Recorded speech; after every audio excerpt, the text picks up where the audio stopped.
आप देख रहे हैं संवाद समाचार।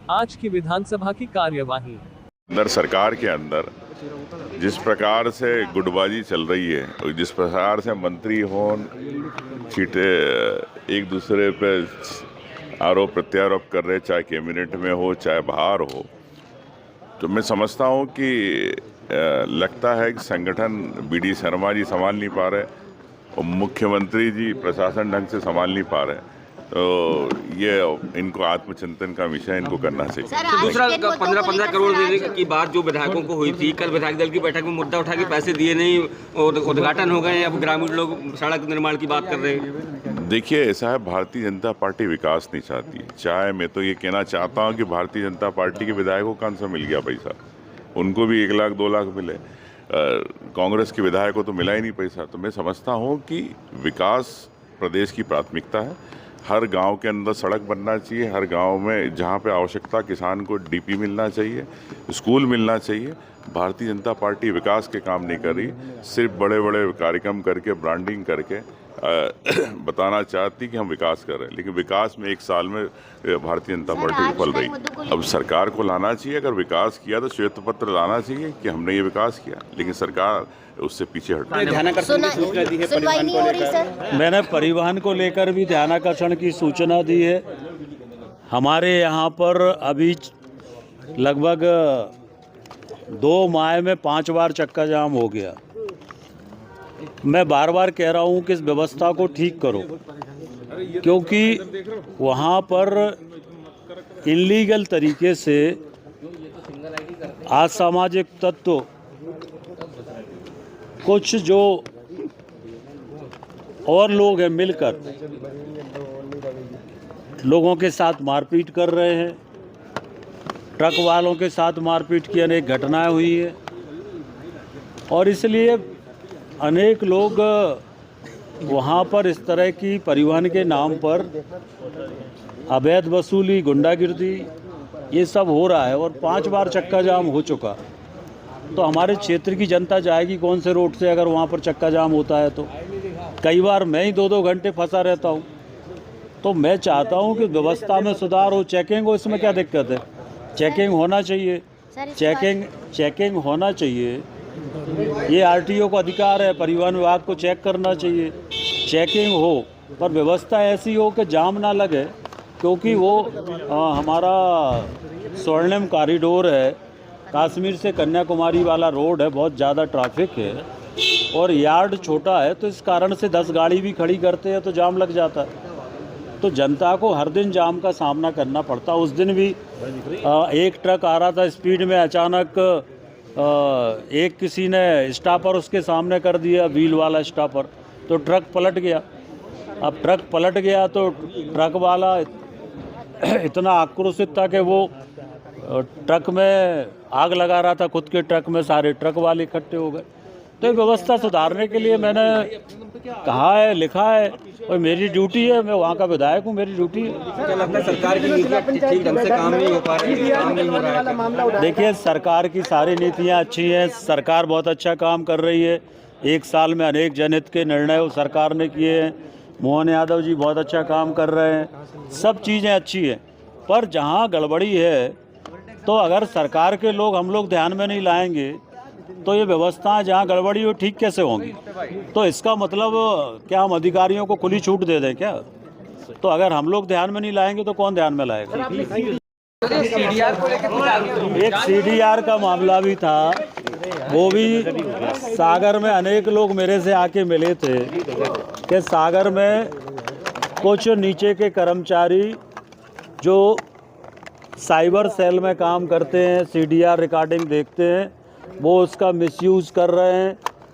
मेरे पास कई लोगों ने आके शिकायत की कि उनसे पैसे मांगते हैं, वसूली करते हैं, परेशान करते हैं। कई बेटियों ने आके मुझसे शिकायत की। तो मैंने कहा था कि ये जो बिना SP IG के नियम ये है कि किसी का भी CDR निकालना है तो उसमें SP IG की अनुमति लगती है। तो नीचे के कुछ जो पुलिस के कर्मचारी हैं वो अपने अधिकारों का दुरुपयोग करके और CDR के नाम पर लोगों को परेशान कर रहे थे। भारत की लोकतांत्रिक व्यवस्था में समय पर चुनाव हो, एक साथ चुनाव हो, ताकि आचार संहिता के कारण समय की और पैसे की बर्बादी ना हो। अब देश को तेज गति की ज़रूरत है और इसलिए बाकायदा आदरणीय रामनाथ कोविंद जी की अध्यक्षता में एक समिति बनी थी जिसने एक बेहतरीन रिपोर्ट दी है। उस रिपोर्ट को राष्ट्रपति जी ने स्वीकार किया है और उस विचार विमर्श के बाद में सदन में ये बिल आ रहा है। मैं उसका हृदय से अभिनंदन करता हूँ और यही निवेदन करूँगा कि हम सब देश एकजुट हो और वन नेशन वन इलेक्शन के लिए तैयार हो। सर, सत्ता पक्ष के जो सत्ता क्या हो गया भाई, क्या हो गया, हो क्या गया?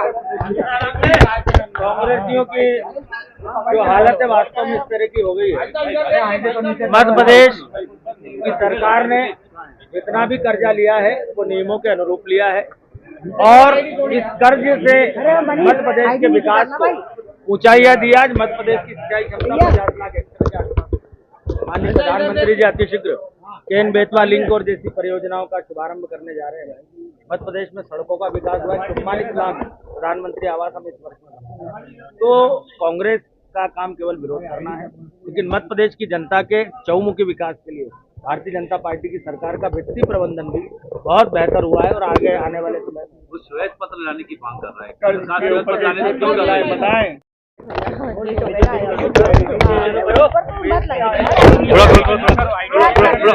ऐसे कर ले जी। मंत्री नहीं कर रहे ये बहुत ही गंभीर विषय है। अगर सत्ता पक्ष के इतने वरिष्ठ विधायक जो स्वयं इतने बड़े पदों पे रहे हैं, गृह मंत्री रह चुके हैं, नगरीय प्रशासन मंत्री रह चुके हैं, अगर भूपेंद्र सिंह जी ऐसी बात कह रहे हैं कि कहीं ना कहीं मंत्री लोग सही जवाब नहीं दे पा रहे हैं, अपने विभाग को लेकर गंभीर नहीं है, तो इससे और चिंता की बात क्या हो सकती है। और कहीं ना कहीं जो ये बिंदु उठाया है भूपेंद्र सिंह जी ने, ये सीधा कहीं ना कहीं बहुत बड़ा प्रश्न चिन्ह है सीएम साहब को लेकर भी और उनके मंत्रिमंडल को लेकर, उनके कैबिनेट को लेकर। जैसा आपने कल देखा विधानसभा में, मेरा भी प्रश्न था विधानसभा के अंदर, जहां पिछले सत्र में मैंने पूछा था कि रावगढ़ डिग्री कॉलेज में कौन कौन से पाठ्यक्रम हैं और स्नातकोत्तर कि कब इसमें डिमांड आए हैं, पीजी के लिए कब डिमांड आए हैं और कब तक किया जाएगा। मुझे उत्तर मिलता है कि रावगढ़ कॉलेज में तो चल रहा है एमए राजनीति, एमएससी फिजिक्स, एमएससी केमिस्ट्री, जबकि वहाँ तो पीजी है ही नहीं रावगढ़ कॉलेज में। तो जब कल मेरा प्रश्न आया चर्चा में तो स्वयं स्वीकारा मंत्री जी ने कि वो गलत कॉलेज का उसमें उत्तर आ गया था। ये कैसे हो रहा है? मतलब कहीं ना कहीं जो गंभीरता होनी चाहिए विधानसभा के अंदर वही गायब हो गई है। मंत्रियों के पास ना तो सवालों के जवाब है, ना उनके पास विभाग की जानकारी है। मतलब इतने छोटे और इतने साधारण प्रश्न का उत्तर नहीं दे पा रहे हैं। तो ये क्या स्थिति आज सरकार की बन गई है? शायद आप सबको भी बहुत जानकार लोग हैं, शायद प्रदेश के इतिहास में इतनी खराब स्थिति मंत्रियों की कभी नहीं रही है जो आज वर्तमान में भाजपा सरकार की है। अधिकारी सही जवाब नहीं दे पा रहा है जो मंत्री। देखिए जैसा आप अभी जो प्रश्न पूछ रहे हैं, इसमें बात अधिकारी की नहीं है, बात यह है कि मंत्रियों का कोई नियंत्रण ही नहीं है अधिकारियों के ऊपर। देखो, आखिर जब हमें उत्तर मिलता है विधानसभा के अंदर तो नाम अधिकारी का नहीं रहता, नाम मंत्री का रहता है। तो जवाब मंत्री देता है, अधिकारी नहीं। अगर जवाब गलत आ रहा है वो जिम्मेदारी मंत्री की है, क्योंकि आखिर अंतिम चैनल तो मंत्री रहता है। तो अगर वही उल्टा जवाब दे रहे हैं, गलत जवाब दे रहे हैं विधानसभा के अंदर, तो उस हद की बात क्या हो सकती है? सर कल बांग्लादेश फिलिस्तीन बैग लिखा हुआ प्रियंका गांधी सदन में लेकर पहुंची थी भारतीय जनता पार्टी पर। संभाग के सभी विधायकों के साथ में बैठ के चर्चा हुई, बातचीत हुई और उसमें जो समस्याएं निकल के आई उस समस्याओं को 3 स्तर पर बांटा गया।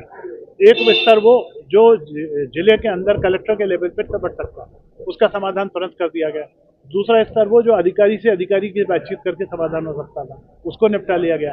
तीसरा एक ऐसा विषय निकल के आया है जो सरकार के स्तर पे आने की जरूरत है, मुख्यमंत्री जी के स्तर पे आने की आवश्यकता है।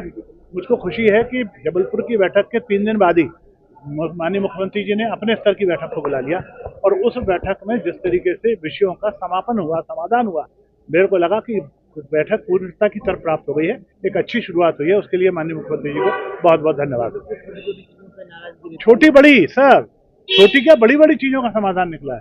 प्रदेश स्तरीय समस्याएं जो दिख रही थी वो उसके माध्यम से उनके नजर में आई हैं, और जो निर्देश गए हैं वो प्रदेश स्तरीय गए। कटोरा लेके कांग्रेस की बैठ रहे गाजी, क्या करें, उनका कटोरा खाली है, वोटों से भर नहीं रहा है, तो वो अपनी उस मानसिकता को प्रदर्शित कर रहे हैं। जहां तक भारतीय जनता पार्टी की सरकार पर वो जो आरोप लगा रहे हैं कि हम कर्ज ले रहे हैं, हाँ ले रहे हैं, तो उजागर ले रहे हैं, कोई चोरी छुपे तो नहीं ले रहे हैं, और कर्ज करके हम उसका उपयोग क्या कर रहे हैं, ये महत्वपूर्ण है। उन्होंने अपने सरकार के कार्यकाल में कर्ज लिया है और घी पिया है और विकास नहीं किया है, इसके कारण उसको लगता है कि भारतीय जनता पार्टी की सरकार भी ऐसा कर रही है, जबकि भारतीय जनता पार्टी की सरकार चाहे केंद्र में हो या प्रदेश में कर्ज भी ले रही है और विकास भी कर रही है, और विकास आम आदमी तक पहुंच रहा है, आम गरीब तक पहुंच रहा है, कहीं मकान के रूप में, कहीं नल के रूप में, कहीं जल के रूप में, कहीं और किसी रूप में, वो सब आम आदमी तक पहुंच रहा है। और हमने कर्ज को चुकाने की अपनी ताकत को भी बढ़ाया है।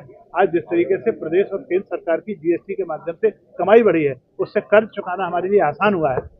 आज यदि हम कर्ज बिना लिए हुए सड़कें बनाने की बातचीत करते, कर्ज बिना लिए हुए मकान बनाने की बातचीत करते, या घर घर नल से जल पहुंचाने की बातचीत करते, तो शायद हमारे आम जनता को 50 साल इंतजार करना पड़ता।